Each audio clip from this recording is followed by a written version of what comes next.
اعوذ باللہ من الشیطان الرجیم بسم اللہ الرحمن الرحیم الطلاق مرتان فامساک بمعروف او تسریح باحسان صدق اللہ العظیم۔ پچھلی نشست میں جو مضامین آئے تھے ان میں سے ایک کے بارے میں مجھے احساس ہوا کہ میں نے ایک بات شروع کی تھی لیکن نامکمل رہ گئی۔ آیت الاختلاف کے بارے میں نے عرض کیا تھا کہ وحدت ادیان کے فلسفے کا ایک جز صحیح ہے، ایک غلط ہے۔ صحیح جز کی وضاحت تو ہو گئی کہ یہ تمام جتنے بھی دنیا میں مذاہب ہیں اور دین ہیں یہ سب اسی دین حق سے نکلی ہوئی شاخیں ہیں۔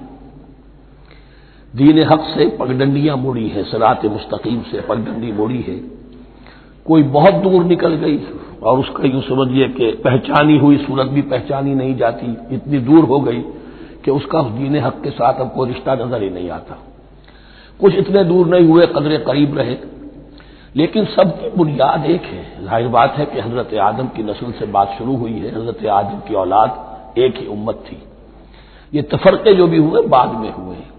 تو وحدت ادیان اس اعتبار سے صحیح ہے کہ دنیا میں تمام ادیان، تمام نظام، تمام مذاہب جو ہیں وہ در حقیقت ایک ہی دین حق کی بگڑی ہوئی شکلیں ہیں، بدلی ہوئی شکلیں ہیں، لیکن اسی سے نکلی ہوئی شاخیں ہیں جنہوں نے شکلیں اپنی بدل لی ہیں۔ غلط حصہ یہ کہ اب جو یہ سب کچھ موجود ہے ان کو ایک کہنا یہ جہالت ہے۔ اب ان کو ظاہر بات ہے کہ ان کی شکلیں اتنی ہو چکی ہیں مختلف ایک دوسرے سے، اور اتنی ان میں تحریفات ہو چکی ہیں، اتنا تغیر و تبدل ہو چکا ہے کہ اب ان کو ایک کہنا موجودہ شکل میں یہ در حقیقت فتنہ ہے اور جہالت ہے۔ دوسری بات جو آخری مضمون آیا تھا 28ویں رکوع میں، دیکھیے اس کی ایک تمہید ہے، وہ سمجھ لیجئے انسانی تمدن کا اہم ترین اور بنیادی ترین مسئلہ کیا ہے۔ تمدن کا ایک ہے انسانی زندگی کا مسئلہ۔ انسانی زندگی کا سب سے پہلا مسئلہ وہی ہے کہ جو حیوانی زندگی کا بھی ہے، اپنی مادی ضروریات، پیٹ کھانے کو مانگتا ہے، سب سے پہلے یہی ہے، اس میں کوئی شک نہیں۔ لیکن اس کے بعد جب دو انسان ملتے ہیں اور اس سے تمدن شروع ہوتا ہے، اس کا سب سے بڑا مسئلہ ہے انسان کی شہوت۔ اللہ نے دو جنسیں بنا دی ہیں، مرد ہیں، عورت ہیں، اور ان دونوں کے درمیان تعلق سے نسل آگے چلتی ہے۔ اب اس معاملے کو کیسے ہارنس کیا جائے، کیسے منظم کیا جائے، یہ جذبہ بہت پوٹنٹ ہے۔ جو فرائڈ نے کہا ہے، بس وہ یوں سمجھیے کہ ذرا زیادہ مرچ مسالہ لگا دیا، ورنہ اس میں کوئی شک نہیں کہ یہ بہت ہی پوٹنٹ جذبہ ہے انسان کا۔ انسٹنکٹ جو ہے، سیکس کا انسٹنکٹ، وہ بہت مضبوط ہے، بہت قوی ہے۔ لیکن جو شے جتنی قوی ہو اتنا ہی اسے پھر، جو گھوڑا جتنا منہ زور ہو اتنا ہی اس کو لگام دینا جو ہے وہ آسان نہیں ہوتا، اس کے لیے پھر مشقت کرنی پڑتی ہے۔ تو اب اگر تو اس سیکس کو اوپن کر دیا جاتا، کھلا سیکس، فری سیکس، آج کل یہ لفظ استعمال ہوتا ہے، فری سیکس، کیوس ہوتا، تمدن میں فساد ہو جاتا۔ اس کے لیے شادی کا معاملہ کہ ایک عورت کا ایک مرد کے ساتھ رشتہ رہے، سب کو معلوم ہو کہ یہ اس کی بیوی ہے، یہ اس کا شوہر ہے، تاکہ اس طریقے سے نسب کا معاملہ بھی چلے اور ایک خاندانی ادارہ وجود میں آئے۔ ورنہ تو خاندانی ادارہ بس کیسے وجود میں آئے گا؟ فری سیکس میں تو خاندانی ادارہ وجود میں آ ہی نہیں سکتا۔ تو شادی کا، نکاح کا یہ رشتہ جو ہے یہ اللہ تعالیٰ نے اختیار کیا اور یہ انسانوں کو سکھایا۔ اب اس میں مرد اور عورت کیا بالکل برابر ہیں؟ اس سے بڑی حماقت کوئی نہیں، اس لیے کہ کسی بھی ادارے کے دو برابر کے سربراہ نہیں ہو سکتے۔ اتنی موٹی بات ہے کہ اگر آپ کسی ایک محکمے کے دو ڈائریکٹر بنا دیں، بات غلط ہو جائے گی، خراب ہو جائے گی۔ ایک ڈائریکٹر، مینیجنگ ڈائریکٹر، دوسرے 10 ڈائریکٹر بنا دیجیے آپ، لیکن اوپر ایک ہوگا، جنرل مینیجر ایک ہوگا، ڈپٹی مینیجر 10 رکھ دیجیے۔ ہر ادارے میں اگر نظم قائم کرنا ہے تو ایک اوپر ٹاپ پر ہونا چاہیے۔ لہذا جب ایک مرد اور ایک عورت، مرد اور عورت انسان ہونے کے ناطے بالکل برابر ہیں، ایک ہی باپ کے نطفے سے بیٹا بھی ہے، بیٹی بھی ہے، ایک ہی ماں کے رحم میں بھائی نے بھی پرورش پائی ہے اور بہن نے بھی، اس اعتبار سے وہ برابر ہیں۔ شرف انسانیت میں، نوع انسانی کی حیثیت سے، human dignity and honour, they share both equally, absolutely equally. لیکن جب ایک مرد اور ایک عورت مل کر خاندان کے بنیاد رکھتے ہیں تو اب یہ برابر نہیں رہے۔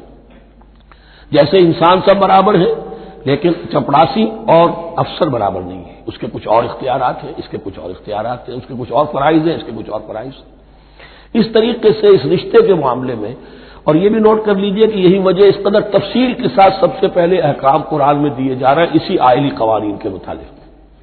لیکن تمدن کی جڑ بنیاد یہ ہے، یہاں سے خاندان بنتا ہے، اور خاندانوں کے اجتماع کا نام معاشرہ ہے.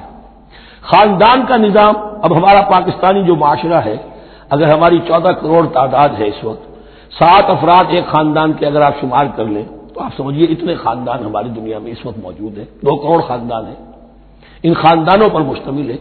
خاندان کا ادارہ مستحکم ہوگا، معاشرہ مستحکم ہو جائے گا. خاندان کے ادارے میں صلاح ہوگی، فلاح ہوگی، معاشرے میں صلاح و فلاح آئے گی. وہاں فتور ہوگا، فساد ہوگا، بے چینی ہوگی، ظلم ہوگا، ناانصافی ہوگی، وہاں کنفلکٹس ہوں گے، میاں اور بیوی میں جھگڑے ہو رہے ہوں گے تو اولاد کی پھر وہاں تربیت صحیح نہیں ہو سکتی، ان کی تربیت میں منفی چیزیں شامل ہو جائیں گی. تو یہ ساری چیزیں جس کی وجہ سے بڑی تفصیل سے قرآن مجید میں احکام دیے گئے ہیں آئلی قوانین. ان میں جہاں تک یہ معاملات ہے، طلاق کا معاملہ ہے، اس میں برابر نہیں ہے. شادی کرنے میں عورت کو بھی حق ہے، وہ شادی سے انکار کر دے، جبر نہیں کیا جا سکتا. ایک مرتبہ وہ نکاح میں آ گئی ہے تو اب شوہر کا پلڑا بھاری ہے. شوہر اسے طلاق دے سکتا ہے، اگر ظلم کے ساتھ دے گا اللہ کے ہاں جواب دہی کرے گا اور سب پکڑ ہو جائے گی، لیکن اختیار ہے. وہ خود طلاق نہیں دے سکتی، البتہ طلاق حاصل کر سکتی ہے خلا جسے ہم کہتے ہیں. وہ عدالت کے ذریعے سے، بڑوں کے ذریعے سے، رشتہ داروں کے ذریعے سے خلا کرے، لیکن طلاق دینے کا حق اس کو برابر نہیں ہے مرد کی طرح. اسی طرح اگر ایک طلاق دی تھی مرد نے اور اب یہ عدت پوری نہیں ہوئی ہے، وہ بؤولتہن احق بردہن، اب وہ کہے تو نے طلاق دے دیا، میں تیرے گھر میں بسنے کو تیار نہیں ہوں، نہیں. اختیار مرد کا ہے، عدت کے اندر 3 مہینے کے اندر وہ اس کو واپس لے سکتا ہے. اس کو طلاق رجعی کہتے ہیں. یہ تمام چیزیں ایسی ہیں کہ بہرحال خواتین کو اچھی نہیں لگتی. اور آج کی دنیا میں تو جو یہ مرد و عورت کی مساوات کا سلسلہ ہے، یہ شیطان کا سب سے بڑا فلسفہ اور معاشرے میں فساد اور گندگی پیدا کرنے کا اس کا سب سے بڑا ہتھیار ہے. اور اب جو کچھ رہی صحیح اقدار ہماری ایشیا کے ممالک جو ہیں، زیادہ تر مسلمان ممالک ہیں، ان میں خاندانی نظام کی جو بچی کھچی شکل رہ گئی ہے اس کو برباد کرنے کے لیے یہ قاہرہ کانفرنس اور بیجنگ کانفرنس، اس ایشیا کا گھیراؤ دونوں طرف سے، مشرق سے اور مغرب سے، کہ عورت کو آزاد کرو، عورت کو اٹھاؤ، ایمینسیپیشن کے نام پر، آزادی کے نام پر، اور مردوں عورت کی مساوات کے نام پر، تاکہ خاندانی نظام ٹوٹ کر رہ جائے، جیسے کہ ان کے ہاں ٹوٹ چکا ہے. خاندانی نظام نے، یہ کلنٹن صاحب نے کہا تھا اپنے سال 9 کے میسج میں کہ عنقریب ہماری قوم، امریکن نیشن، بہت جلد اس کی اکثریت حرامزادوں پر مشتمل ہوگی، born out of wedlock, وہ کسی شادی کے نکاح کے نتیجے میں کوئی وجود میں نہیں آئے ہیں، زنا کے نتیجے میں وجود آئی بھی قوم ہوگی. 1 پیرنٹ فیملی رہ گئی ہے، ماں ہی باپ ہے اور وہی ماں ہے، اور وہ دونوں وہ جانتے ہی نہیں. اب وہاں بڑی ایک مہم اٹھ رہی ہے کہ ہر انسان کا حق ہے کہ اسے معلوم ہو کہ میرا باپ کون ہے. وہاں تو بہت سے لوگ پتہ ہی باپ کون ہے میرا، کیا پتہ. یہ تباہی ہے جو اس معاشرے پر آ چکی ہے، اور ہمارے ہاں بھی لوگ اسی معاشرے کی نقالی پر چل رہے ہیں. اور یہ نظریہ مساوات مرد و زن جو ہے یہ بہت ہی یوں سمجھیے کہ تابناک اور بہت اچھے الفاظ کے ساتھ سامنے آ رہا ہے. البتہ اس کا دوسرا رخ بھی ہے. اسلام نے عورت کو جو حقوق دیے ہیں بدقسمتی سے ہم مسلمانوں نے وہ بھی ان کو نہیں دیے. اس کی وجہ یہ ہے کہ ہمارے اوپر ہمارا ہانٹ کر رہا ہے ہمارا ہندوانہ پس منظر. ہندوؤں کے معاشرے میں عورت کی کوئی حیثیت نہیں، نہ اس کی وراثت کا حق ہے، نہ وہ بیوہ ہو جائے تو جینے کا حق تھا اس کو، وہ تو پھر ستی ہو جانا چاہیے اس کو، اس کے لیے تو زندگی کا حق بھی نہیں ہے، وراثت تو بہت دور کی بات رہی، کوئی پراپرٹی کا کوئی سوال نہیں، کسی طرح کی کوئی حیثیت نہیں، کوئی لیگل اینٹی نہیں. لیکن ہم مسلمان تو ہو گئے، ہمارے آباء و اجداد، تربیت ہوئی نہیں، لہذا ہمارے اوپر وہی تصورات ہیں. عورت کو جو ہے پاؤں کی جوتی کی طرح سمجھنا، یہ جو کچھ ہم کر رہے ہیں ان کے جائز حقوق بھی انہیں نہیں دیتے. اس کے نتیجے میں ہم جو مغرب کا ہم پر حملہ ہے اس کو مؤثر کرنے میں گویا ہم مدد دے رہے ہیں. اگر ہم اپنی خواتین کو وہ حقوق نہیں دیں گے، اگر ان کے لیے جو اللہ نے جو مقرر کیا ہے وہ انہیں نہیں دیا جائے گا، تو ظاہر بات ہے کہ رد عمل میں پھر جو یہ نعرے ہیں اور بڑے خوشنما جو دعوت اٹھتی ہے وہ لازماً انہیں کھینچ کر لے جائے گی. تو اس طرف بھی خیال رکھیے. اور ہمارے ہاں دیندار گھرانوں میں خاص طور پر یہ بات ہوتی ہے، اس کو سمجھنا چاہیے کہ عورتوں کے کیا حقوق ہیں، ان کی دلجوئی کتنی کرنی چاہیے. حضور نے کیا فرمایا ہے؟ خیرکم خیرکم لأہلہ وانا خیر لأہلی، خیر منکم لأہلی. تم میں سے بہترین لوگ وہ اپنے گھر والوں کے لیے اچھے ہوں، بہترین لوگ وہ ہیں. ان کے حقوق کا لحاظ ہو، ان کے ساتھ سلوک ہو، ان کی دلجوئی ہو، ان کے احساسات کا بھی پاس کیا جائے۔ البتہ جہاں شریعت کا دین کا معاملہ آ جائے، نتھنگ ڈوئنگ، سیدھی سیدھی بات، یہ تلوار کی طرح آپ ننگے ہو جائیں اس وقت کہ یہ معاملہ دین کا ہے، اس میں میں تمہاری کوئی رعایت نہیں کر سکتا، ہاں میرے معاملات کے اندر جو بھی تم چاہو میں نرمی کروں گا، یہ ہو سکتا ہے۔ بس اس کو ذہن میں رکھیے، یہ کڑوی گولی ہے۔ وَلَهُنَّ مِثْلُ الَّذِي عَلَيْهِنَّ بِالْمَعْرُوفِ وَلِلرِّجَالِ عَلَيْهِنَّ دَرَجَةٌ۔ اب درمیان کے الفاظ کو تو جدید جو ہمارے ہیں دانشور وہ لے لیتے ہیں، اوپر کا نہیں دیکھتے کہ بَعُولَتُهُنَّ أَحَقُّ بِرَدِّهِنَّ، برابری کہاں رہی؟ شادی کرتے ہوئے برابری ہے، عورت کہہ سکتی میں شادی نہیں کرتی، شادی نہیں ہوگی، اس وقت برابری ہے، دونوں کی رضامندی سے شادی ہوگی، یہ برابری ہے۔ لیکن جب ایک مرتبہ بیوی بن گئی اب برابر نہیں ہے۔ اب یہ فلسفہ جا کر پوری طرح بیان ہوگا سورہ نساء میں، اور رجال قوامون علی النساء، یہ بات پھر وہاں آئے گی۔ اس کی تمہید ہے یہ کہ یہ کڑوی گولی ذرا خواتین کی حلق سے اترنی شروع ہو جائے۔ وَبَعُولَتُهُنَّ أَحَقُّ بِرَدِّهِنَّ، اور اسی طریقے سے وَلِلرِّجَالِ عَلَيْهِنَّ دَرَجَةٌ۔ البتہ اللہ نے جو ذمہ داریاں عورت کے حوالے کی ہیں، جس طرح کے اس کے فرائض ہیں ویسے ہی اس کے حقوق بھی ہیں، یہ ہے جو بات کہی جا رہی، لہن مثل الذی علیہن بالمعروف۔ اور یہ دنیا کا وہ اصول ہے کہ responsibilities and privileges they go together. کہیں آپ کا اگر ذمہ داری زیادہ تو حقوق اور اختیارات بھی زیادہ ہوں گے، ذمہ داری بہت ڈال دی، حقوق و اختیارات اتنے ہیں نہیں، آپ ذمہ داری ادا نہیں کر سکتے۔ جہاں ذمہ داری کم ہوگی وہاں حقوق و اختیارات بھی کم ہوں گے، یہ دونوں چیزیں پروپورشنیٹ چلتی ہیں۔ اب چلیے آگے، مجھے اندیشہ ہے کہ میں نے خاصا وقت اس میں لگا دیا۔ الطلاق مرتان، طلاق دو مرتبہ ہے، یعنی ایک شوہر کو دو مرتبہ طلاق دے کر اور رجوع کر لینے کا حق ہے۔ ایک دفعہ طلاق دی اور عدت کے اندر رجوع کر لیا، ٹھیک ہے، پھر طلاق دی اور عدت کے اندر رجوع کر لیا، ٹھیک ہے، تیسری مرتبہ طلاق دی اب رجوع نہیں کر سکتا۔ الطلاق مرتان، دو مرتبہ ہو سکتا ہے۔ فَإِمْسَاكٌ بِمَعْرُوفٍ أَوْ تَسْرِيحٌ بِإِحْسَانٍ، اب اس کے بعد فیصلہ کرو، یا تو روکو اس کو اپنے گھر میں تو وہ بھی نیکی کے ساتھ، بھلائی کے ساتھ، تنگ کرنے کے لیے نہیں، پریشان کرنے کے لیے نہیں، اور تسریح بِإِحْسَان، یا رخصت کر دینا ہے اچھے بھلے طریقے سے، بھلے مانسوں کی طرح خوبصورتی کے ساتھ، روکو تو بھلائی کے لیے، اور اگر رخصت کرنا ہے تو خوبصورت انداز میں۔ وَلَا يَحِلُّ لَكُمْ أَن تَأْخُذُوا مِمَّا آتَيْتُمُوهُنَّ شَيْئًا، اور تمہارے لیے ہرگز جائز نہیں ہے کہ جو کچھ تم نے انہیں دیا تھا اس میں سے کچھ بھی واپس لو، جو بھی تم نے انہیں مہر دیا تھا اس میں سے کچھ واپس نہیں لے سکتے جب تم طلاق دے رہے ہو۔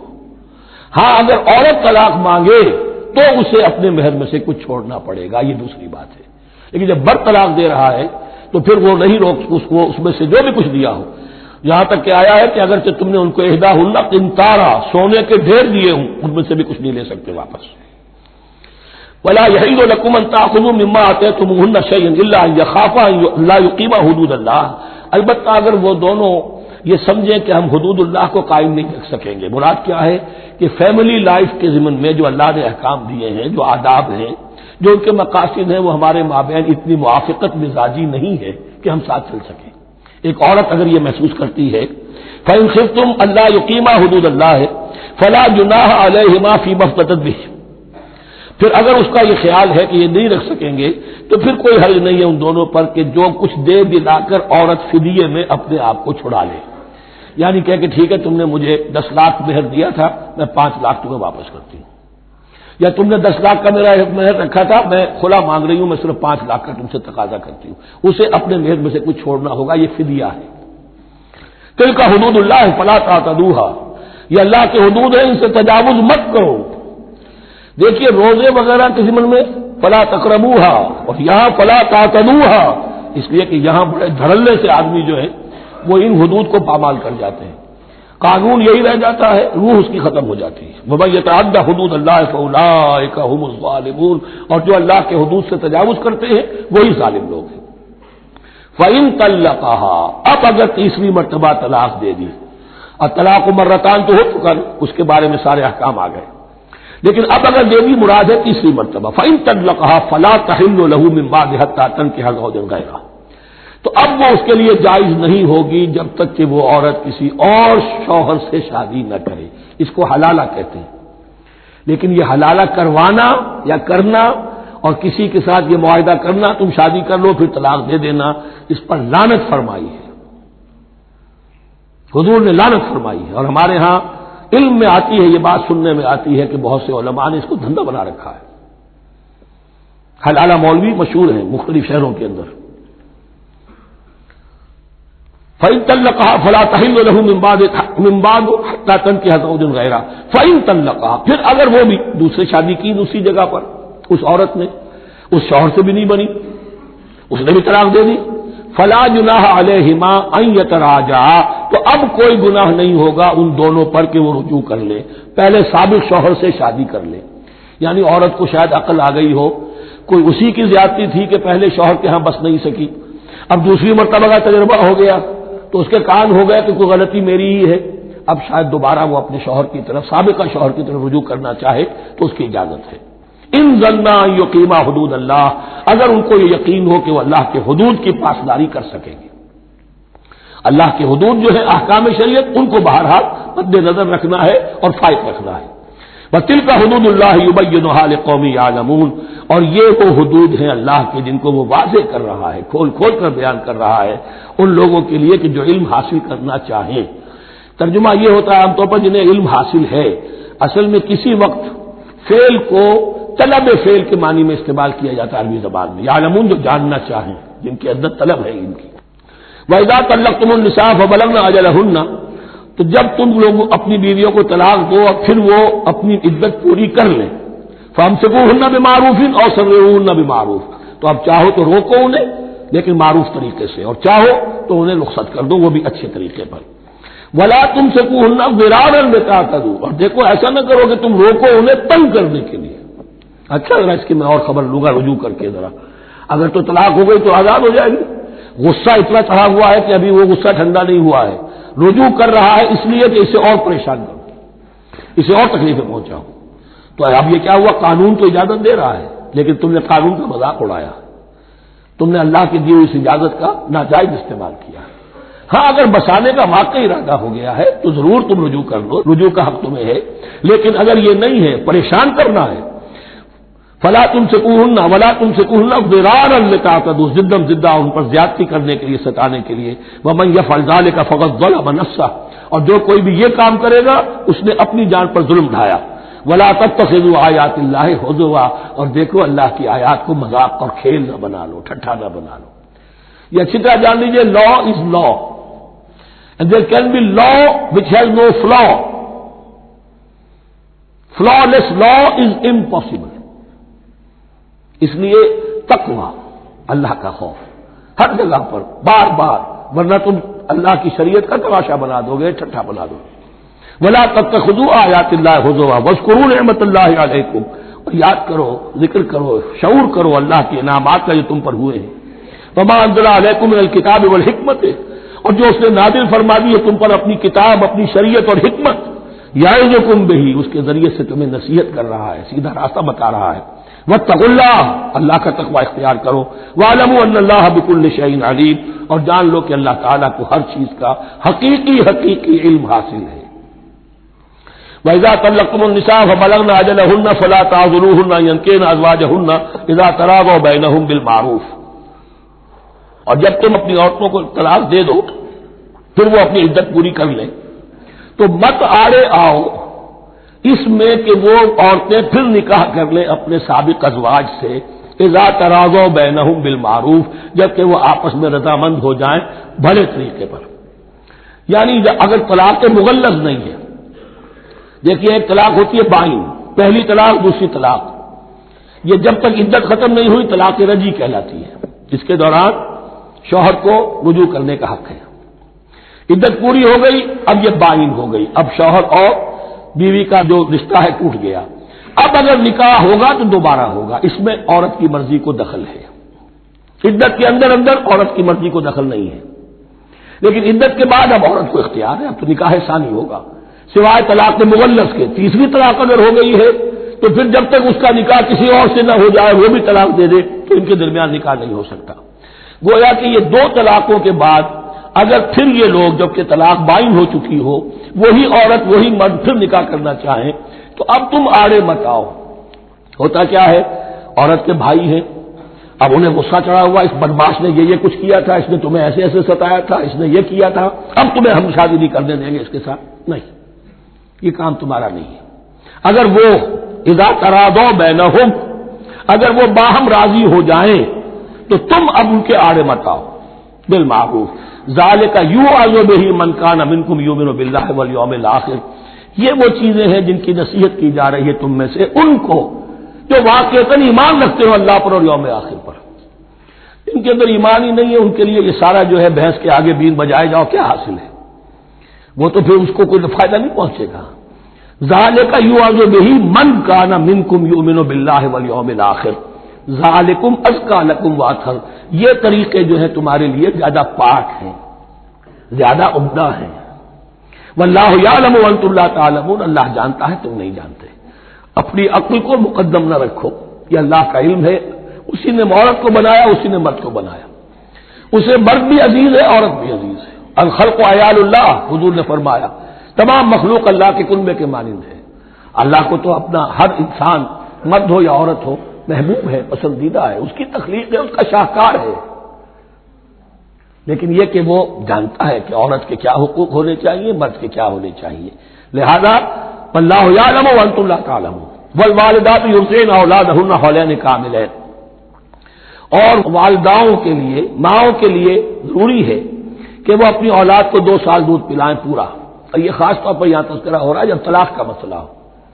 اب طلاق ہو گئی، شوہر تو علیحدہ ہو گیا، شوہر کہتا ہے بھائی میرا بچہ تو میرا ہے، قانوناً تو اولاد شوہر کی ہوتی ہے، لیکن تم اسے دودھ پلاؤ. تو 2 سال تک وہ عورت انکار نہیں کر سکتی، دودھ پلائے گی.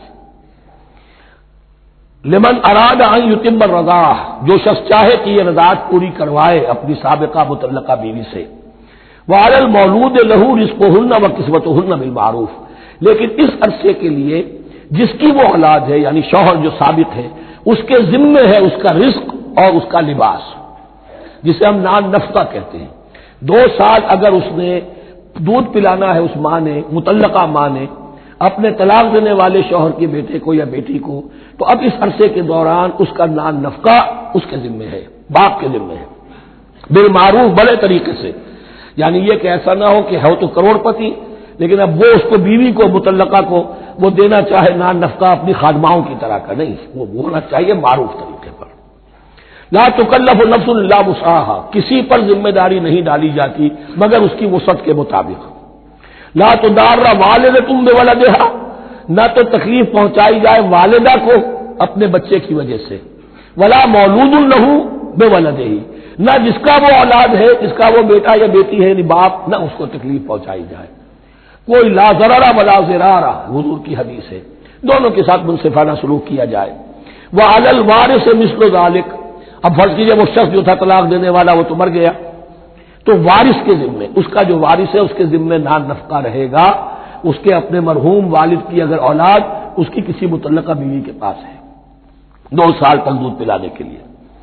فإن ارادہ فصالا، اب یہ بھی ہو سکتا ہے کہ وہ دونوں جو ہے کہے کہ سب میں تو دودھ نہیں پلاتی، یا یہ کہ وہ شوہر چاہے ان تراض منہما، دونوں راضی ہو جائیں کہ میں دودھ نہیں پلواتی، دودھ چھڑوا دیجیے. وتشاور، آپس میں رضامندی اور مشورے سے، فلا جناح علیہما، اس میں بھی کوئی حرج نہیں. اگر دودھ چھڑوانا چاہیں، وہ کسی اور سے دودھ پلوانا چاہتے ہیں، کوئی دایا رکھ لی ہے اس سے دودھ پلوانا چاہتا ہے، ٹھیک ہے، لیکن ہونا چاہیے جبر نہ ہو، ماں پر جبر نہ ہو. ان تراض منہما، دونوں کی رضامندی سے، وتشاور، اور مشورے سے. فلا جناح علیہما، تو پھر ان دونوں پر کوئی حرج نہیں ہے. اذا سلمتم ما آتیتم بالمعروف، جب کہ تم اس کی ماں کو وہ سب کچھ دے دو جس کا کہ تم نے اسے وعدہ کیا تھا. یہ نہ ہو کہ نان نفقے کو بچانے کے لیے اب تم کہو درمیان میں کہ چھوڑو جی مجھے تو سستی عورت مل رہی ہے دودھ پلا سکتی ہے، نہیں. وَإِنْ أَرَدْتُمْ أَنْ تَسْتَرْضِعُوا أَوْلَادَكُمْ فَلَا جُنَاحَ عَلَيْكُمْ، اگر تم چاہو کسی اور سے اب دودھ پلوانا، رضاعت کروانا، تو اس میں بھی کوئی حرج نہیں. فَلَا جُنَاحَ عَلَيْكُمْ إِذَا سَلَّمْتُمْ مَا آتَيْتُمْ بِالْمَعْرُوفِ، جبکہ ان کی ماں، اس کی ماں کو تم دے چکو جو کچھ کہ تم نے طے کیا تھا معروف اور بھلے طریقے پر. واتقوا اللہ، اور اللہ کا تقوی اختیار کرو. وَاعْلَمُوا أَنَّ اللَّهَ بِمَا تَعْمَلُونَ بَصِيرٌ، اور جان لو کہ جو کچھ تم کر رہے ہو اللہ اسے دیکھ رہا ہے. والذین یتوفون منکم ویذرون ازواجا، اور وہ کہ جو تم میں سے وفات پا جائیں اور وہ چھوڑ جائیں بیویاں، یتربصن بانفسہن، اب یہ عدت جو تھی ایک تھی طلاق کی عدت، وہ 3 ماہواریاں آ جانا، 3 مہینے کا اندازن، اور ایک ہے جو فوت ہو گیا، اور بیوہ کی عدت کیا ہے؟ والذین یتوفون، جو تم میں سے وفات دے دیے جائیں، منکم تم میں سے، ویذرون ازواجا، پیچھے بیویاں چھوڑ گئے ہوں، یتربصن بانفسہن 4 اشہر وعشرہ، وہ روکے رکھیں اپنے نفسوں کو 4 مہینے اور 10 دن، 4 مہینے 10 دن تک ایک جو بیوہ عورت ہے وہ کوئی اور نکاح نہیں کر سکتی، 4 مہینے 10 دن۔ فَإِذَا بَلَغْنَ أَجَلَهُنَّ، اور جب وہ اپنی اس مدت تک پہنچ جائیں، یعنی پوری ہو گئی مدت عدت کی، فَلَا جُنَاحَ عَلَيْكُمْ فِيمَا فَعَلْنَ فِي أَنفُسِهِنَّ، تو تم پر کوئی گناہ نہیں ہے اس معاملے میں جو وہ اپنے بارے میں کرے۔ اب وہ آزاد ہے، نکاح کر سکتی ہے۔ اب تم روکنا چاہو، ہماری ناک کٹ جائے گی، یہ بیوہ بیٹھ نہیں سکی، اس سے رہا نہیں گیا، نہیں، غلط بات، تمہارا کوئی اختیار نہیں۔ لا جناح علیکم فیما فعلن فی انفسہن بالمعروف، کرے نیک طریقے سے، بھلے طریقے سے، شریعت کے مطابق، قواعد شریعت کے مطابق، تو تمہارا اختیار نہیں ہے کہ روکو۔ واللہ بما تعملون خبیر، اور جو کچھ تم کر رہے ہو اللہ اس سے باخبر ہے۔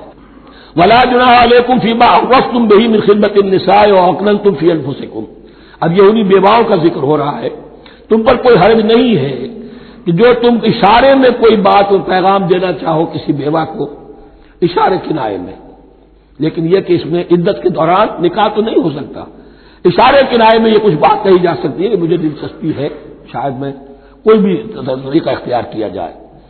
او اکننتم فی انفسکم، یا اپنے دلوں میں چھپائے رکھو، تو اللہ کو کوئی اعتراض نہیں۔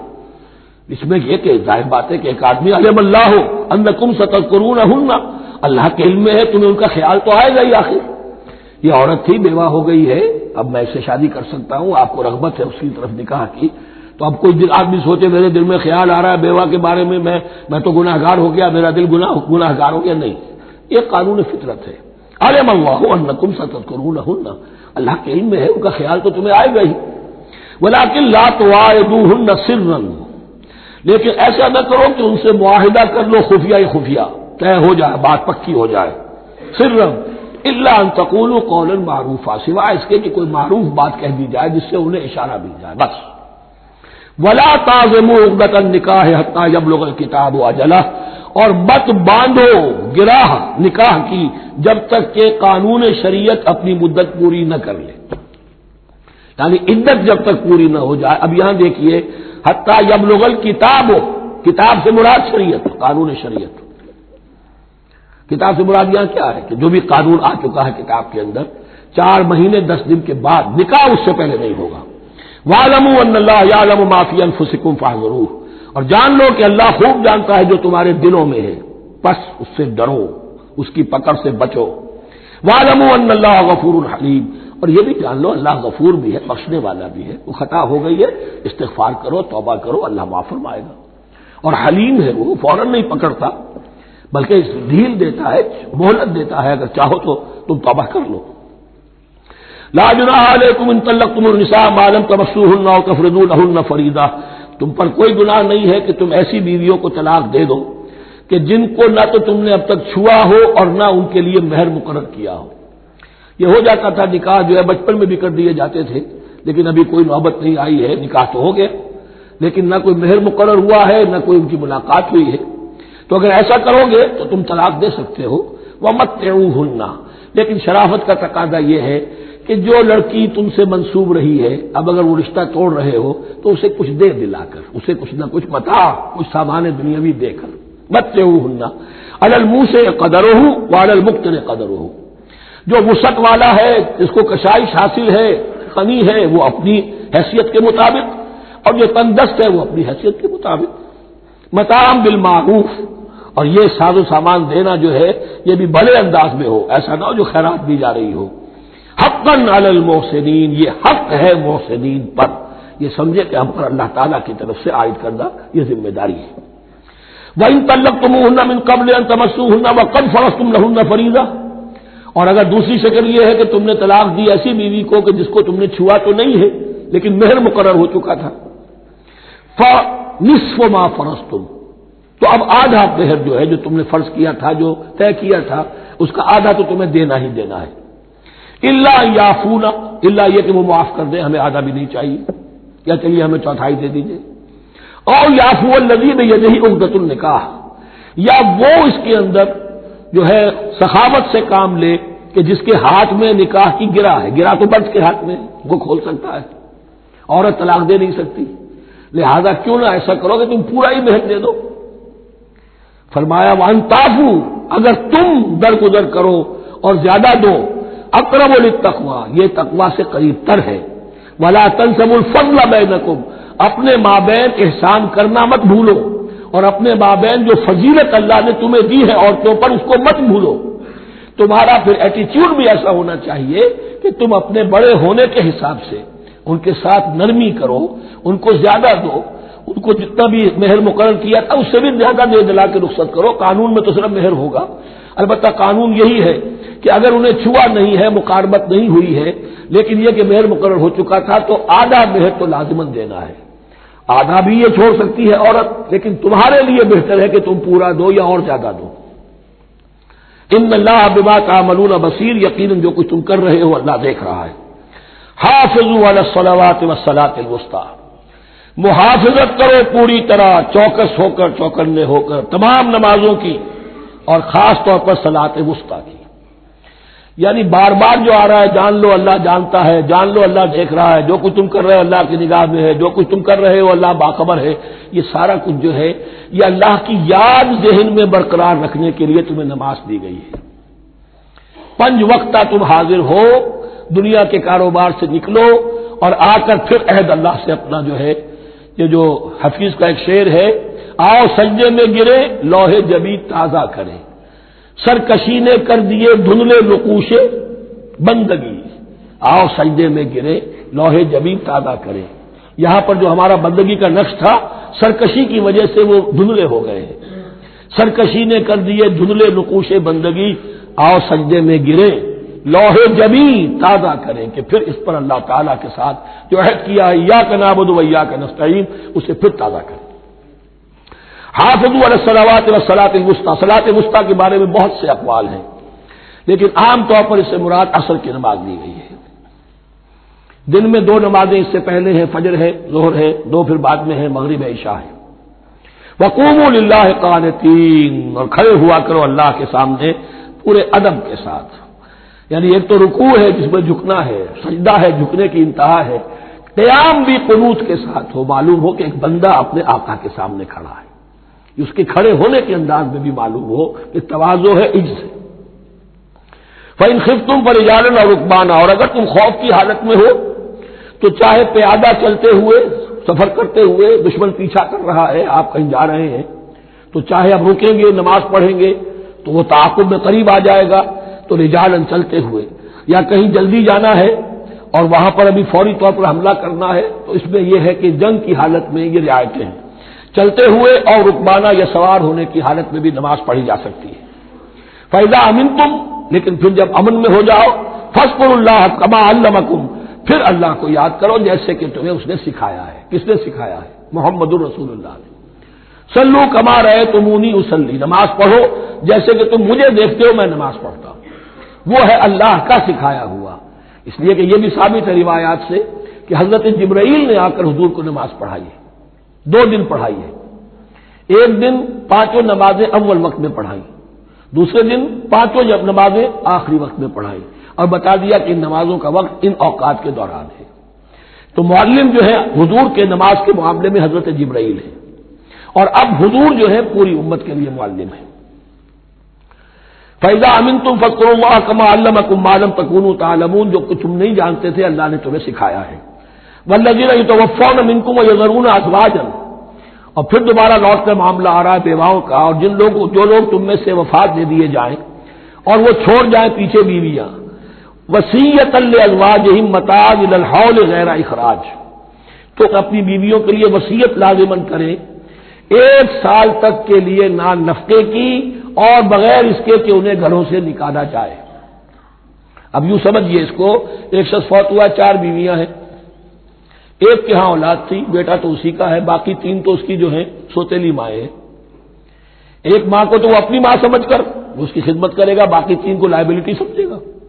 تو فرمایا ایسا نہ ہو کہ فوراً نکال دو کہ جاؤ اپنا راستہ لو، جس سے تمہاری شادی تھی وہ گیا۔ 1 سال کے لیے انہیں گھر سے نہ نکالا جائے اور ان کا دان نفقہ دیا جائے۔ لیکن یہ بھی اصل میں تھا وصیت کا، جب یہ قانون آئے گا وراثت کا تو اس سے پہلے کے لیے، جیسے کہ والدین کے لیے کہا گیا تھا وصیت کرو، ایسے بیویوں کے لیے بھی کرو۔ جب ان کا حق آ گیا، اس لیے کہ شوہر مر گیا ہے تو بیوی کا حق ہے اس کی وراثت میں، بیوی مر گئی ہے شوہر کا حق ہے اس کی وراثت میں، تو وہ تو وراثت کے اندر حق معین ہو گیا، تو اب یہ وصیت کی ضرورت نہیں۔ اور اسی طرح 1 سال کا نفقہ نہیں ہے، اب نفقہ جو ہے وہ صرف عدت کے دوران کا ہے، جو ہم اس سے پہلے پڑھ چکے ہیں۔ فَإِنْ خَرَجْنَا فَلَا جُنَاحَ عَلَيْكُمْ فِيمَا فَعَلْنَ فِي أَنفُسِهِنَّ، لیکن اگر وہ خود نکل جائے، ظاہر بات ہے کہ عدت ہوتی 4 مہینے 10 دن، اب تم سال بھر روکو گے تو نہیں ان کو، اگر وہ شادی کر کے کہیں اور جا کے بسنا چاہے تو تم پر کوئی الزام نہیں آئے گا، جو کچھ وہ کرتی ہیں اپنی جانوں کے بارے میں معروف ہو، بھلے طریقے پر، معروف طریقے پر۔ واللہ عزیز الحکیم، اور یقیناً اللہ تعالیٰ زبردست ہے، حکمت والا۔ وللمطلقات متاع بالمعروف، اسی طرح مطلقات کے لیے بھی ساز و سامان زندگی کی ضروریات ہے معروف طریقے پر، حقا علی المتقین، لیکن یہ ہے عدت کے وقت تک کے لیے۔ اسی معاملے میں شاہبانو کیس میں ایک جو فیصلہ دیا تھا، یہ کلکتہ ہائی کورٹ نے، اس پر پھر ہندوستان میں ایجیٹیشن ہوا۔ اس نے یہ فیصلہ دیا تھا کہ کوئی مسلمان اپنی بیوی کو طلاق دے دے تو اب وہ بیوی اگر تو دوسری شادی کر لے تب تو بات دوسری ہے، ورنہ جب تک زندہ رہے گی اس طلاق دینے والے پر اس کا نان نفقہ جو ہے رہے گا پوری زندگی تک۔ اس پر مسلمانوں نے کہا، بھارت کے مسلمانوں نے، یہ ہماری شریعت میں دخل اندازی ہے، شریعت نے صرف عدت تک کا حق رکھا ہے مطلقہ کے لیے، تم ساری زندگی کہاں سے لا رہے ہو؟ پھر وہ فساد ہوا، پھر بہت سے لوگوں نے جانیں دی، پھر جو ہے ایجیٹیشن ہوا، لیکن پھر راجیو گاندھی کو گھٹنے ٹیکنے پڑے اور پھر قانون بنا دیا گیا بھارت میں کہ کوئی عدالت ہندوستان کی including supreme court of India مسلمانوں کے آئلی قوانین میں دخل نہیں دے سکتی۔ میں سلام کیا کرتا ہوں مسلمانان بھارت کو، ہمارے ہاں ایک ڈکٹیٹر نے، فوجی ڈکٹیٹر نے آئلی قوانین بنائے جنہیں سنیوں نے، شیعوں نے، اہل حدیث نے، بریلویوں نے، دیوبندیوں نے اور جماعت اسلامی کی ٹاپ کی قیادت سب نے یہ کہا کہ یہ غلط قوانین ہیں، اور وہ آج تک چل رہے ہیں۔ ایک اور ملٹری عامر 11 برس تک یہاں پر لمن الملک اليوم، میرے لیے ہے بادشاہی، میں ہوں مقتدر اعلیٰ، مقتدر قادر مطلق، یہ کہتا وہ چلا گیا اور اس قوانین کو جو کا تو برقرار رکھا ہے۔ اسی پر بھی میں نے شورا سے استعفیٰ دیا تھا ان کے، لیکن مسلمانوں نے وہاں پر یہ بات بھی نہیں ہونے دی کہ جب قرآن شریعت کا حکم جو ہے وہ یہ ہے کہ مطلقہ کو عدت تک کے لیے دان نفقہ ہے تو ساری زندگی کا کوئی معاملہ نہیں۔ کذالک یبین اللہ لکم آیاتہ لعلکم تعقلون، اسی طرح اللہ تعالیٰ تمہارے لیے اپنی آیات کو واضح کر رہا ہے تاکہ تم عقل سے کام لو اور سمجھو۔ اب جو 2 رکوع اگلے آ رہے ہیں یہ بڑے اہم ہیں اس اعتبار سے کہ یہ تاریخ بنی اسرائیل کا غزوہ بدر ہے جس کا تذکرہ ہوگا۔ میں ایک بات آپ کو بنی اسرائیل کی تاریخ کی بتا چکا ہوں کہ جب حضرت موسیٰ کے انتقال کے بعد یوشع ابن نون کی سرکردگی میں انہوں نے جہاد کیا، قتال کیا تو فلسطین فتح ہو گیا، لیکن انہوں نے چھوٹی چھوٹی حکومتیں 12 بنا لی اور آپس میں لڑتے بھی رہے۔ لیکن 300 برس کے بعد پھر صورتحال پیدا ہوئی، وہ واقعہ ہوگا جو اب سامنے آ رہا ہے کہ جب ان کے اوپر دنیا تنگ ہو گئی، آس پاس کے جو کافر اور مشرک لوگ تھے انہوں نے انہیں دبا لیا، بہت سو کو ان کے گھروں سے، ان کے ملکوں سے نکال دیا، تو پھر تنگ آ کر انہوں نے کہا اس وقت کے نبی سے کہ ہمارے لیے کوئی بادشاہ بنا دیجئے، سپہ سالار بنا دیجئے، اب اللہ کی راہ میں جنگ کریں گے۔ تو وہ جو جنگ ہوئی ہے طالوت اور جالوت کی، اس جنگ کے بعد سے خلافت راشدہ شروع ہوئی ہے دور بنی اسرائیل کی۔ گویا کہ خلافت راشدہ دور بنی اسرائیل کی 300 برس بعد آئی ہے ان کے رسول کے انتقال کے، جبکہ خلافت راشدہ اس امت مسلمہ کی متصل ہے رسول اللہ صلی اللہ علیہ وسلم کے زمانے کے ساتھ، اس لیے کہ صحابہ نے جانیں دی، خون دیا، قربانیاں دی، اور اس کے نتیجے میں حضور کی زندگی ہی میں دین غالب ہو گیا، اسلامی ریاست قائم ہو گئی۔ تو ظاہر بات ہے اس کے بعد آپ کے انتقال کے بعد خلافت کا دور شروع ہو گیا، لیکن وہاں یہ سارے سال 300 برس گزرے ہیں، اس کے بعد ان کا دور خلافت آیا ہے، اور اس میں بھی 3 خلافتیں ہیں کہ جو متفق علیہ ہے، ویسے وہاں تو وہ نبوتیں ہیں، طالوت علیہ السلام، داؤد علیہ السلام اور سلیمان علیہ السلام، چوتھی خلافت پر آ کر تقسیم ہو گئی ہے، جیسے حضرت علی کے زمانے میں چوتھی خلافت میں عالم اسلام جو ہے دارالاسلام منقسم ہو گیا کہ مصر اور شام نے حضرت علی کی خلافت کو تسلیم نہیں کیا۔ اسی طرح حضرت سلیمان کے دو بیٹوں میں پھر ان کی مملکت تقسیم ہو گئی، ایک اسرائیل اور ایک یہودیہ، یہ دو ریاستیں وجود میں آئی، یہودی۔ بہرحال یہ جو واقعہ تھا کہ جس کے بعد خلافت راشدہ شروع ہو رہی ہے، اسلام کا غلبہ شروع ہو رہا ہے حضرت موسیٰ کی تاریخ میں، وہ ہے طالوت اور جالوت کی جنگ، اس کے لیے اب یہاں پر تذکرہ ہو رہا ہے، اور یہ بھی ایک آئینہ دکھایا جا رہا ہے صحابہ کرام کو، اب یہی مرحلہ تمہیں درپیش ہے۔ غزوہ بدر آیا چاہتا ہے، آئینہ، coming events cast their shadows before, تمہیں پہلے سے بتایا جا رہا ہے۔ الم تر الی الذین خرجوا من دیارہم، کیا تم نے غور نہیں کیا ان لوگوں کے حال پر کہ جو نکل گئے اپنے گھروں سے، وہم الوف، جبکہ وہ ہزاروں کی تعداد میں تھے، حذر الموت، موت کے ڈر کی وجہ سے، یعنی جب کفار اور مشرکین نے غلبہ کر لیا ان پر اور بہت سے ملکوں سے یہ بھاگے اپنے ملک چھوڑ کر، فقال لهم اللہ موتوا، تو اللہ نے ان سے کہا کہ مر جاؤ، ثم احیاہم، پھر انہیں زندہ کیا۔ یہاں یہ بھی ہو سکتا ہے مراد کہ فی الواقع یہ عمل ہوا ہو، اور یہ بھی مراد ہو سکتا ہے جیسے قوم مر جاتی ہے لیکن پھر اس کا نشأت ثانیہ ہو جاتی ہے، پھر اللہ نے ان کے اندر ایک جذبہ پیدا کر دیا، یعنی یہاں پر مرنا اور احیا جو ہے وہ مانوی ہو، روحانی ہو، اخلاقی ہو، وہ بالفعل جسدی نہ ہو، لیکن اللہ کے اختیار سے باہر نہیں، اس کی قدرت میں ہے، سب کو مار کر بھی دوبارہ جلا سکتا ہے۔ ان اللہ لذو فضل علی الناس ولکن اکثر الناس لا یشکرون، اور یقیناً اللہ تعالیٰ تو اپنے بندوں پر بڑا فضل کرتا ہے، لیکن اکثر لوگ جو ہے شکر نہیں کرتے، ناقدری کرتے ہیں اللہ کے احسانات کی۔ لیکن اب وہ غزوہ بدر جو ہے ان کا سابقہ امت مسلمہ کا، اس کا حال بیان کرنے سے پہلے مسلمانوں سے گفتگو ہو رہی، اس لیے کہ ہے تو ساری ان کے لیے، ان کی ہدایت کے لیے۔ تاریخ بیان کرنا قرآن کا مقصد نہیں ہے، تاریخ کی کتاب نہیں ہے یہ، تو جو بھی جو پروسیس آف ریولوشن چل رہا تھا، جو جد و جہد تھی، جو تحریک تھی محمد رسول اللہ کی، جس مرحلے میں سے وہ تحریک گزر رہی ہے، اسی مرحلے کی مناسبت سے سابقہ تاریخ سے بھی واقعات لائے جا رہے ہیں، اور اسی کی مناسبت سے وہ جو بھی وقتی احکام ہے وہ دیے جا رہے ہیں۔ وَقَاتِلُوا فِي سَبِيلِ اللَّهِ وَاعْلَمُوا أَنَّ اللَّهَ سَمِيعٌ عَلِيمٌ، اور جنگ کرو اللہ کے راستے میں، اور جان لو اللہ تعالیٰ سب کچھ سننے والا اور جاننے والا ہے۔ مَنْ ذَا الَّذِي يُقْرِضُ اللَّهَ قَرْضًا حَسَنًا فَيُضَاعِفَهُ لَهُ أَضْعَافًا كَثِيرًا، کون ہے وہ شخص کہ جو اللہ کو قرض حسنہ دے؟ یہ انفاق جب کیا جاتا ہے خالص اللہ کے دین کے لیے، تو اللہ کہتا ہے یہ میرے ذمہ قرض ہے، دین میرا ہے، تم میرے دین کو غالب کرنا چاہتے ہو، میری حکومت قائم کرنا چاہتے ہو، تو جو کچھ اس میں خرچ کرو گے وہ مجھ پر قرض ہے، قرض حسنہ ہے۔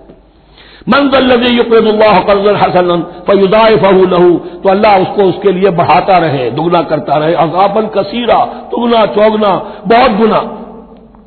واللہ یقبض ویبسط، اور اللہ کے اختیار میں کسی چیز کو چھوٹا کر دینا، سکیر دینا، اور کھول دینا اور کشائش کر دینا۔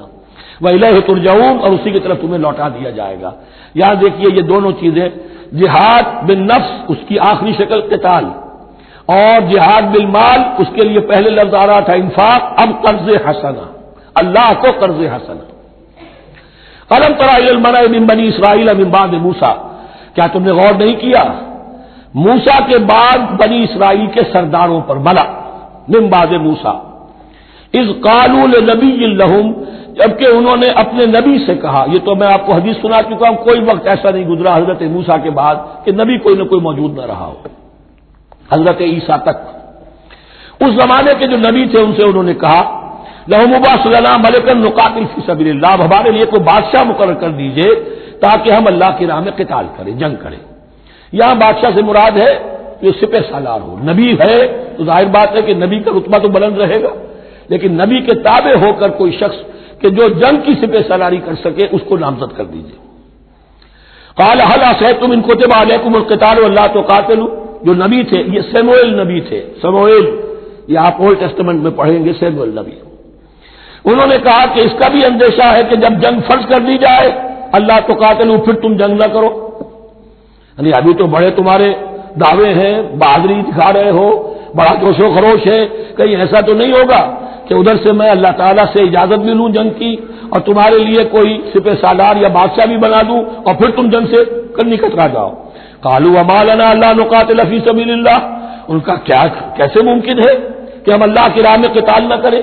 وقد اخرجنا من دیارنا وابنائنا، جبکہ ہمیں نکال دیا گیا ہمارے گھروں سے اور ملکوں سے اور اپنے بیٹوں سے، یعنی ان کی اولاد کو تو انہوں نے غلام بنا لیا، ان کی عورتوں کو باغیاں بنایا، اب یہ تو نکلے ہوئے ہیں اپنے ملکوں سے خوف سے بھاگے ہوئے۔ فلما كتب عليهم القتال، تو جب ان پر وہ جنگ فرض کر دی گئی، تولوا الا قليلا منهم، تو پیٹھ پھیر گئے سب کے سب سوائے کچھ لوگوں کے۔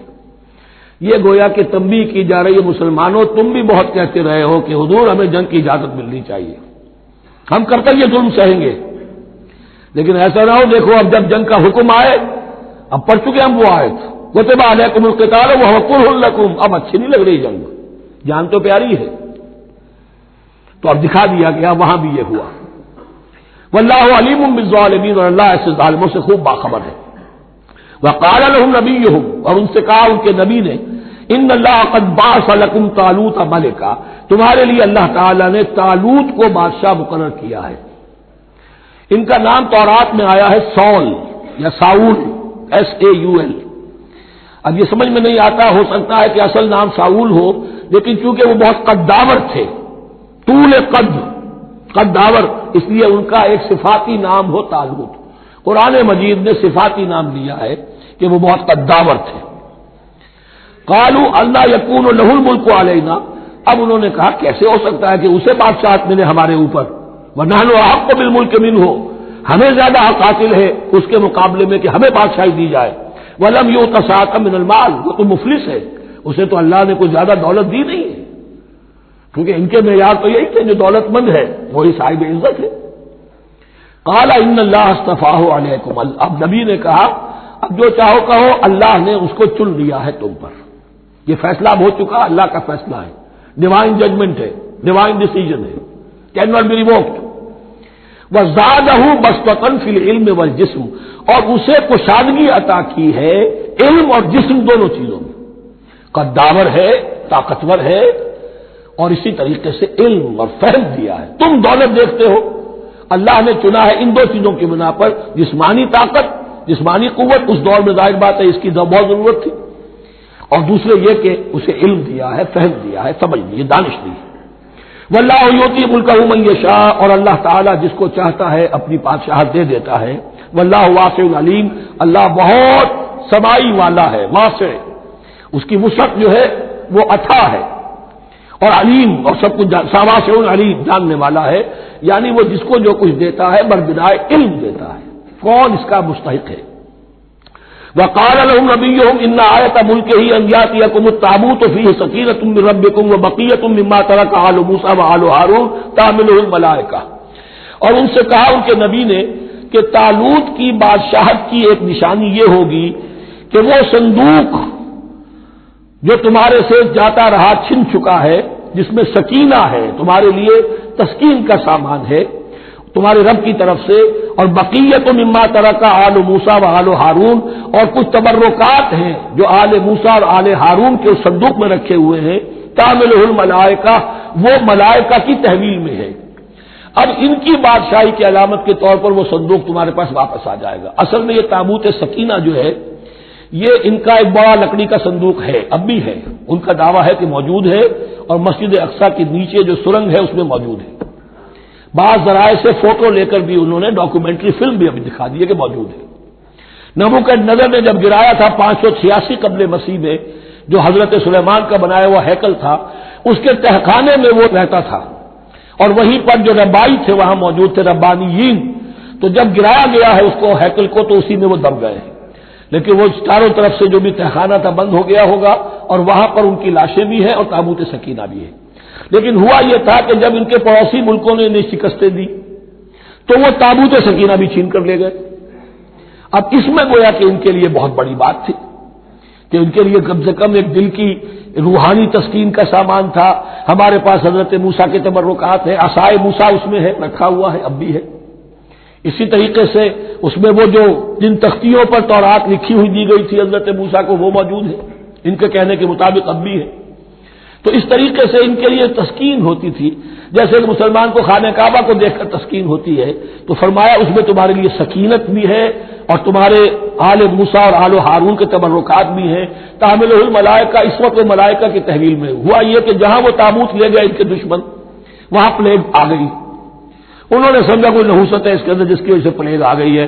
انہوں نے ایک چھکڑے کے اوپر اس کو رکھا اور بیلوں کو ہانک دیا, جاؤ جدھر جانا ہے. تو حضرت سموئیل نے ان سے کہا کہ طالوت کا اللہ کی طرف سے نامزد کیے جانا ایک علامت اس کی یہ ہوگی کہ وہ تمہاری تسکین کا سامان جو تم سے چھن گیا تھا ان کے عہد عمارت میں یا ان کے عہد ملوکیت میں تمہیں واپس مل جائے گا, اور وہ فرشتوں کی تحویل میں ہے. تو ایک روز وہ چھکڑا جو ہے وہ لیے ہوئے وہ تابوت ان کے ہاں پہنچ گیا. ان فی ذلک لآیۃ لکم ان کنتم مؤمنین, یقیناً اس میں تمہارے لیے نشانی ہے اگر تم ماننے والے ہو. فلما فصل طالوت بالجنود, اب جب حضرت طالوت اپنے لشکروں کو لے کر چلے, ان میں سے جو لوگ تو انکار کر گئے رہ گئے, جو لوگ چلے ساتھ ان کو لے کر چلے. قال ان اللہ مبتلیکم بنہر, انہوں نے فرمایا اپنے لشکر والوں سے اللہ تعالیٰ تمہاری ایک آزمائش کرے گا ایک نہر سے, دریا سے. یہی جو ہے جارڈن ریور جارڈن, اس کو کراس کر کے پھر حملہ کرنا تھا. فلما فصل طالوت بالجنود, تو جب طالوت اپنے لشکروں کو لے کر چلے, قال ان اللہ مبتلیکم بنہر, تو انہوں نے کہا کہ اللہ تعالیٰ تمہاری آزمائش کرے گا ایک دریا سے, یعنی دریائے اردن. فمن شرب منہ فلیس منی, جو اس میں سے پیٹ بھر کر پانی پیے گا وہ مجھ میں سے نہیں ہے. ومن لم یطعمہ فانہ منی, جو اس میں سے پانی نہیں پیے گا وہ میرا ساتھی ہے.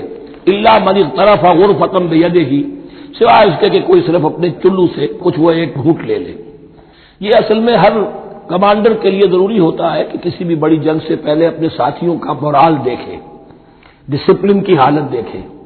تو جیسے حضور نے بھی غزوہ بدر سے قبل مشاورت کی تھی کہ مسلمانوں ایک لشکر آ رہا ہے جنوب سے کیل کانٹے سے لیس, اور ایک قافلہ آ رہا ہے شمال سے, اور اللہ نے ان دو میں سے ایک کا وعدہ کیا تمہیں ضرور ملے گا, بتاؤ کدھر چلے. اندازہ ہو گیا کچھ لوگ جو کمزوری دکھا رہے تھے انہوں نے کہا چلے جی پہلے قافلہ لوٹ لے, اور جو لوگ تھے باہمت انہوں نے کہا جو حضور آپ کی ارادہ جو آپ کا منشا ہو. تو یہاں بھی انہوں نے اس سے ٹیسٹ کیا ہے کہ آیا وہ میرے حکم کی پابندی کرتے ہیں یا نہیں کرتے. فشربوا منہ, تو ان سب نے بہتوں نے پیا اس میں سے خوب جی بھر کر. الا قلیلا منہم, سوائے ان میں سے بہت کم تعداد میں. فلما جاوزہ هو والذین آمنوا معه, تو جب گزرے اس دریا کے پار اترے وہ اور وہ لوگ جو ان کے ساتھ ساتھیہ اہل ایمان رہ گئے تھے. یعنی پہلی سکریننگ پہلے ہو چکی تھی جو قتال ہی کے منکر ہو گئے تھے, اور اس کے بعد دوسری ہو گئی ہے کہ جو اس چھلنی میں سے نہیں نکل سکے, وہ پانی پی کر بے سدھ ہو گئے. یہ ایسا ہی ہے جیسے غزوہ احد میں حضور صلی اللہ علیہ وسلم کے ساتھ 1000 آدمی مدینے سے نکلے تھے اور پھر عین وقت پر 300 آدمی ساتھ چھوڑ کر چلے گئے. تو جب انہوں نے دریا پار کر لیا انہوں نے اور ان کے ساتھی اہل ایمان نے, قالوا لا طاقت لنا اليوم بجالوت وجنودہ, تو انہوں نے کہا کہ ہمارے اندر تو واقعتاً طاقت نہیں ہے کہ ہم جالوت کا اور اس کے لشکروں کا مقابلہ کر سکیں. یہ گولیت جس کو کہتے ہیں جالوت, یہ بڑا قوی ہیکل انسان تھا, اور اس کا جو زرہ بختر تھا وہ اتنا پورا جسم ڈھکا ہوا کہ سوائے آنکھ کے سوراخ کے اور کچھ نہیں تھا اس میں, جو نظر ہی نہیں آتا تھا. تو اس نے مبارزت کی اور کوئی بھی مقابلے پر نہیں آ رہا تھا. قال الذين يظنون انهم ملاقو الله كم من فئة قليلة غلبت فئة كثيرة باذن الله, تو کہا ان لوگوں نے جو یقین رکھتے تھے کہ اللہ سے ملاقات کرنی ہے. کئی مرتبہ ایسا ہوا ہے, کتنی مرتبہ ایسا ہوا ہے کہ چھوٹی جماعت غالب آ گئی ہے بڑی جماعت پر اللہ کے حکم سے. یعنی آگے بڑھو, ہمت کرو, اپنی جو ہے کم ہمتی کا ثبوت نہ دو, اللہ تعالیٰ کی نصرت سے اللہ کی مدد سے تمہیں فتح حاصل ہو جائے گی. واللہ مع الصابرین, اللہ تو صابروں کے ساتھ ہے. فلما برزوا لجالوت وجنودہ, تو جب وہ سامنے آئے جالوت اور اس کے لشکروں کے, برزا ظاہر ہو جانا, سامنے آمنے سامنے آ جانا. اب ادھر ان کا لشکر ہے طالوت علیہ السلام کا, اور ادھر وہ جالوت کا لشکر ہے. قالوا, اب انہوں نے دعا کی, ربنا افرغ علینا صبرا, اے اللہ ہم پر صبر اڈھیل دے. یہ افرغ کا لفظ ہوتا ہے کسی برتن سے پانی اس طرح گرا دینا کسی کے اوپر کہ وہ برتن خالی ہو جائے, گھڑوں پانی ڈال دینا یا کچھ اور برتن میں سے. افرغ علینا صبرا, ہم پر صبر اڈھیل دے, صبر کی بارش فرما دے. ربنا افرغ علینا صبرا وثبت اقدامنا, اور ہمارے قدموں کو جما دے. وانصرنا علی القوم الکافرین, اور ہماری مدد فرما ان کافروں کے مقابلے میں. یہی دعا گویا کہ تلقین کی جا رہی ہے اہل ایمان کو کہ جب بدر کے موقع پر تمہارا مقابلہ ہوگا تو تمہیں یہ دعا کرنی چاہیے، فَهَزَمُوهُمْ بِإِذْنِ اللَّهِ، تو انہوں نے بھگا دیا ان کو اللہ کے حکم سے، اللہ کے اذن سے، اللہ کی مشیت سے۔ وَقَتَلَ داؤد جالوت، اور قتل کیا جالوت کو داؤد نے۔ یہ داؤد جو ہے تورات سے معلوم ہوتا گڈریے تھے، جنگلوں میں رہتے تھے اپنی بھیڑیں بکریاں لے کر، اور ان کے پاس ایک گوپیا ہوتا تھا، اس گوپیے کے اندر پتھر رکھ کر اس کو گھما کر وہ مارتے تھے، لیکن نشانہ اتنا صحیح تھا کہ اس سے وہ کہتے تھے کہ میں شیروں کے جبڑے توڑ دیتا ہوں۔ جب کبھی شیر آتے ہیں میرے بھیڑوں بکریوں کے گلوں پر حملے کے لیے، تو جب وہ آ گئے اتفاق سے، جب لشکر آمنے سامنے تھے، ادھر جالوت للکار رہا ہے آئے کوئی میرے مقابلے میں، ادھر سب کے سب سہمے کھڑے ہیں، کوئی آگے نہیں نکل رہا۔ یہ حضرت داؤد آ گئے اتفاقاً، کہا معلوم ہوا کیا سچویشن ہے، یہ ہے کہ اچھا ٹھیک ہے، میں اس غیر مختون کا میں معاملہ کرتا ہوں، اس لیے کہ یہ ان کے یہاں سب سے بڑی گالی تھی۔ حضرت ابراہیم کی ملت میں ہے ختنہ، اور یہ جو کفار اور مشرک تھے ان کے یہاں ختنہ نہیں تھی، تو نامختون ہونا ان کے ہاں یہ سب سے بڑی گالی تھی۔ اس نامختون کا پھر جو ہے میں اس کو کیفر کردار تک پہنچاؤں گا، میرے پاس یہ گوپیا ہے اور میں تو شیروں کے جبڑے توڑ دیا کرتا ہوں۔ انہوں نے پھر وہ پتھر رکھ کر اور گھمایا ہے، اور سیدھا وہ آنکھ کے سوراخ سے اس کے بھیجے کے اندر اتر گیا، اور اس طریقے سے قتل داؤد و جالوت، داؤد نے جالوت کو قتل کیا، اور اللہ تعالیٰ نے پھر ان کو جو براتی عطا کیے، وَآتَاهُ اللَّهُ الْمُلْكَ وَالْحِكْمَةَ وَعَلَّمَهُ مِمَّا يَشَاءُ۔ ایک تو یہ کہ طالوت علیہ السلام نے اپنی بیٹی کا نکاح ان سے کر دیا، داماد ہو گئے، اور پھر انہی کو وارث بنایا، یہ بادشاہ ہوئے۔ اللہ نے ان کو ہی ملک دیا، حکومت دی، بادشاہت دی، اور حکمت بھی دی، نبوت بھی دی، یہ دونوں اعتبارات سے ان کو اللہ تعالیٰ نے سرفراز فرمایا۔ وَعَلَّمَهُ مِمَّا يَشَاءُ، اور پھر اسے سکھایا جو کچھ کہ اللہ نے چاہا۔ وَلَوْلَا دَفْعُ اللَّهِ النَّاسَ بَعْضَهُم بِبَعْضٍ، اور اگر اس طریقے سے اللہ ایک گروہ کو دوسرے کے ذریعے سے دفع نہ کرتا رہے، زمین میں فساد ہوتا ہے تو اللہ تعالیٰ کو شکل ایسی پیدا کرتا ہے کہ کسی اور گروہ کو سامنے لا کر مفسدوں کا خاتمہ کرتا ہے۔ اگر ایسا نہ ہوتا، وَلَوْلَا دَفْعُ اللَّهِ النَّاسَ بَعْضَهُم بِبَعْضٍ لَفَسَدَتِ الْأَرْضُ، تو زمین میں فساد ہی فساد پھیل گیا ہوتا۔ اللہ تعالیٰ نے ان جنگوں کے ذریعے سے ہر بڑا فرعون جو آتا، ہر فرعون راموسا، اللہ تعالیٰ نے کوئی نہ کوئی اس کے لیے علاج تجویز کیا ہوا ہے۔ وَلَوْلَا دَفْعُ اللَّهِ النَّاسَ بَعْضَهُم بِبَعْضٍ لَفَسَدَتِ الْأَرْضُ وَلَٰكِنَّ اللَّهَ ذُو فَضْلٍ عَلَى الْعَالَمِينَ، لیکن اللہ تعالیٰ تو تمام جہانوں پر بڑا فضل کرنے والا ہے۔ تِلْكَ آیاتُ اللَّهِ نَتْلُوهَا عَلَيْكَ بِالْحَقِّ، یہ اللہ کی آیات ہیں جو ہم پڑھ کر آپ کو سنا رہے ہیں حق کے ساتھ۔ یہ قول گویا کہ حضرت جبرائیل کی طرف منسوب ہوگا، یہ اللہ کی آیات ہیں، اے مسلمانوں، اے محمد صلی اللہ علیہ وسلم، جو ہم آپ کو سنا رہے ہیں حق کے ساتھ۔ وَإِنَّكَ لَمِنَ الْمُرْسَلِينَ، اور یقیناً اے محمد صلی اللہ علیہ وسلم آپ رسولوں میں سے ہیں۔ تِلْكَ الرُّسُلُ فَضَّلْنَا بَعْضَهُمْ عَلَى بَعْضٍ، ایک بہت اہم قانون بیان ہو رہا ہے، ان رسولوں میں سے ہم نے بعض کو بعض پر فضیلت دی ہے۔ یہ میں پہلے بیان کر چکا ہوں کل، تفریق بین الرسل کفر ہے، تفضیل یہ قرآن سے ثابت ہے، کوئی افضل ہے اور کوئی مفضول ہے، کسی کو کسی اعتبار سے فضیلت ہے، کسی کو کسی اور اعتبار سے فضیلت، جزوی فضیلت ہے مختلف لوگوں کی ہو سکتی ہے، کلی فضیلت تمام انبیاء اور رسول پر محمد رسول اللہ کو حاصل ہے۔ تِلْكَ الرُّسُلُ فَضَّلْنَا بَعْضَهُمْ عَلَى بَعْضٍ مِّنْهُم مَّن كَلَّمَ اللَّهُ، ان میں سے وہ بھی تھے جن سے اللہ نے کلام فرمایا، حضرت موسیٰ علیہ السلام۔ وَرَفَعَ بَعْضَهُمْ دَرَجَاتٍ، اور بعضوں کے اور کسی اعتبار سے درجات بڑھا دیے۔ وَآتَيْنَا عِیسیٰ ابْنَ مَرْیَمَ، اور ہم نے عیسیٰ ابن مریم کو البینات بڑے کھلے معجزے دیے، وَأَيَّدْنَاهُ بِرُوحِ الْقُدُسِ، اور ان کی مدد فرمائی حضرت جبرائیل کے ساتھ۔ وَلَوْ شَاءَ اللَّهُ مَا اقْتَتَلَ الَّذِينَ مِن بَعْدِهِم مِن بَعْدِ مَا جَاءَتْهُمُ الْبَيِّنَاتُ، لیکن اللہ چاہتا تو یہ آپس میں نہ لڑتے جھگڑتے، نہ یہودیوں کی آپس میں جنگیں ہوتی، نہ یہودیوں نصرانیوں کی ہوتی، نہ نصرانیوں کے فرقے ایک دوسرے سے لڑتے۔ وَلَوْ شَاءَ اللَّهُ مَا اقْتَتَلَ الَّذِينَ مِن بَعْدِهِم مِن بَعْدِ مَا جَاءَتْهُمُ الْبَيِّنَاتُ، اس کے بعد کہ ان کے پاس واضح تعلیمات آ چکی تھی۔ وَلَٰكِنِ اخْتَلَفُوا، لیکن انہوں نے اختلاف کیا۔ فَمِنْهُم مَّنْ آمَنَ وَمِنْهُم مَّنْ كَفَرَ، ان میں وہ بھی ہیں جو ایمان لے آئیں گے اور ان میں وہ بھی ہیں جو کفر پر اڑ گئے ہیں۔ وَلَوْ شَاءَ اللَّهُ مَا اقْتَتَلُوا، اگر اللہ چاہتا ان پر لازم کر دیتا، یعنی جبرن تکوینی طور پر، تو اختلاف نہ کرتے، جھگڑتے نہ۔ وَلَٰكِنَّ اللَّهَ يَفْعَلُ مَا يُرِيدُ، لیکن اللہ تو کرتا ہے جو چاہتا ہے۔ اللہ نے جو دنیا کو اس حکمت پر بنایا ہے کہ یہ دنیا کی زندگی آزمائش ہے، آزمائش کے لیے آزادی دی ہے، تو جو شخص غلط راستے پر جانا چاہے اسے آزادی ہے، جو صحیح راستے پر آنا چاہے اسے آزادی ہے۔ بارک اللہ لی ولکم فی القرآن العظیم ونفعنی وإیاکم بالآیات والذکر الحکیم۔